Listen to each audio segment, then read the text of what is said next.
Hello everybody, welcome back. Jordan here. Today we're going to be taking a look at the LEGO Star Wars Diorama sets. We've got the Death Star Trench Run with 665 pieces. Should have been one more piece in there. We also have the Dagobah Jedi Training with 1,000 pieces and the Death Star Trash Compactor with 802 pieces. Really classy box art with these things here. I really do like the way these 18 plus packages sort of showcase the sets. And then, of course, you can see the box art is also showcasing the scene in which the diorama depicts. The instruction manuals are pretty classy as well. They've got a write-up within the first few pages there about the scene and all that. And then, of course, what your bags build. Different sizes because they're different size sets, so they're actually different shapes as well.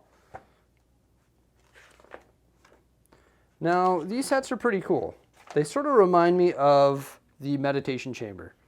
This is a diorama as well, and it has the same sort of base. And they display really well, just like the helmet series. And you know what? I think LEGO is going to continue producing these for quite some time because the amount of scenes that they can produce is literally limitless, right? Also, they did the Jurassic Park T-Rex breakout scene or diorama as well recently, which you can see right here just behind these sets as we just recently finished building it. So they're sort of getting into the diorama sort of vibes with some of their sets. So let's actually start with the trash compactor here. You can see the 2x6 tile on the front there, also the 2x4 tile with the LEGO Star Wars logo. One thing's for sure, we're all going to be a lot thinner. Of course, that's Han Solo when he's in the trash compactor. What I like about the trash compactor is that all the stuff in there is in position. It's not loose in there. It's not gonna wobble around on you. Also, all the minifigures that you get too, right? You got Han Solo, Luke Skywalker, Leia, and also Chewie, and you can see that Han Solo and Luke Skywalker are actually in Stormtrooper armor, right? And of course, the trash compactor goes together.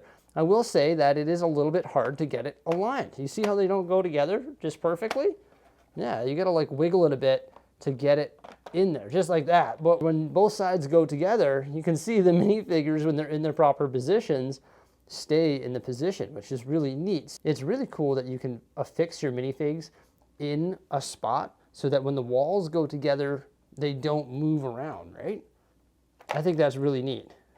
And also there's a cable right there that ties the two sections together in the back there. But yeah, it's just a little hard to get everything aligned. There we go. You sort of got to like wiggle these a bit on the sides. Leia, Luke, and Han come with the more serious facial expression as well. I mean, they're about to be squished, so it's a pretty serious situation. And obviously lots of great part usage to create sort of all of the garbage that's in the trash compactor. And then you've got a fully tiled floor there using some brown tiles and also some of the 1x1 transparent tiles there in the darker color. And right behind Luke Skywalker, where he's sort of on the ground there, you can see the trash compactor monster there. And then, of course, we've got the door right there as well. So pretty cool little trash compactor, and it's got a little bit of an Easter egg on the back side.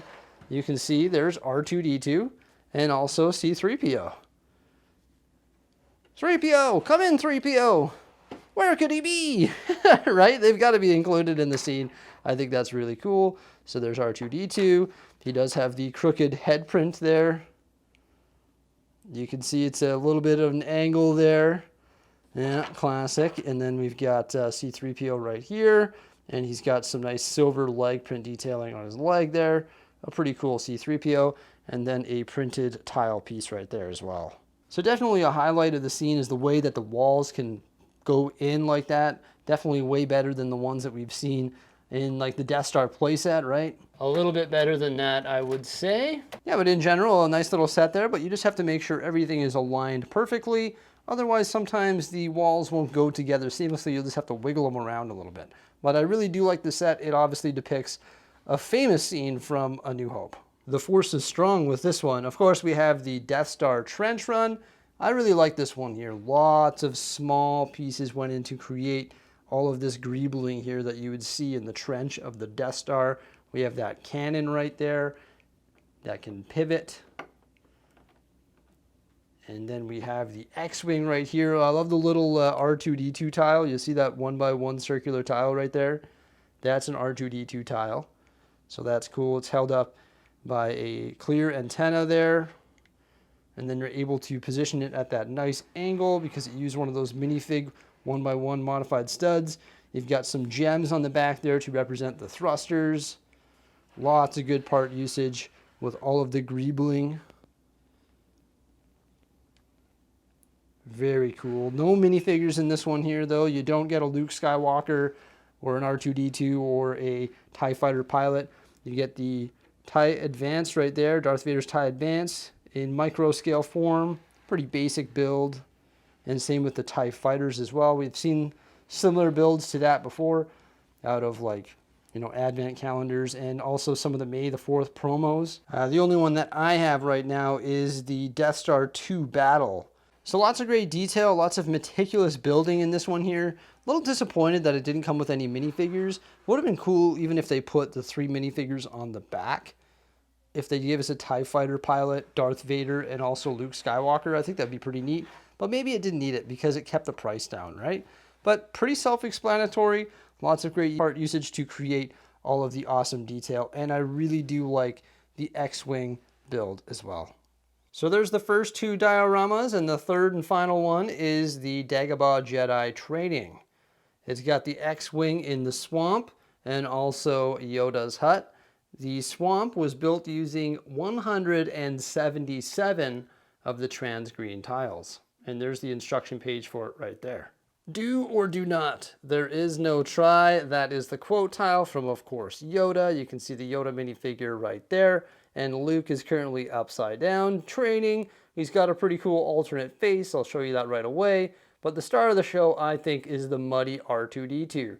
Besides his head. Look how crooked the print detailing is.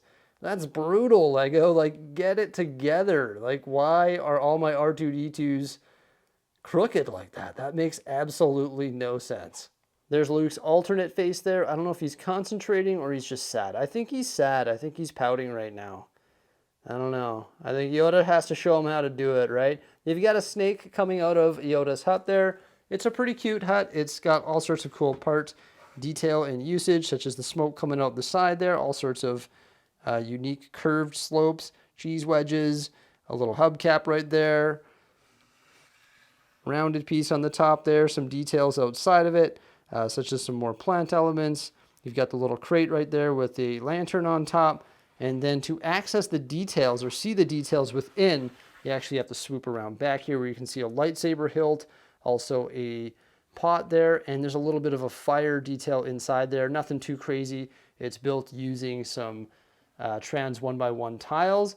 And then we've got the backside, which is sort of just flush, right? But the tree detail, very nice. Looks really good. Overall, I think this is my favorite one. Pretty funny that you use 177 1x1 tiles, but I think they go to good use, right? It is the largest set with 1,000 pieces, but I really do like this one here. So I'm definitely curious to see what they do with the diorama lineup. I think there's unlimited amounts of scenes that they can create, especially from Star Wars. I'm curious to see what they do as we move forward. I hope they continue the line. It's pretty cool. All 3 of these will display well on the shelf. I guess maybe all 4 of them, because this is technically a diorama as well. You know, they've had some success with the helmets, and they continue to produce more helmets. I'm impressed by the size of these. Originally, I was like, oh my gosh, those things are, you know, pretty small. But then I saw them, and I was like, hey, that's a decent size. I actually like how big it is. They are a little bit expensive, but once again, that Star Wars license is not cheap.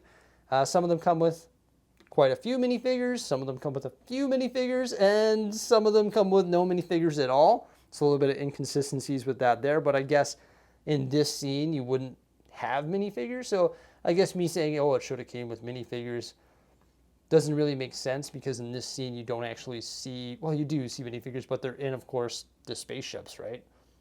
So I guess I'm okay with that. That's pretty sweet, though. Awesome part usage on that one. Really neat functionality here. And then just some great detail here with a really cool R2-D2.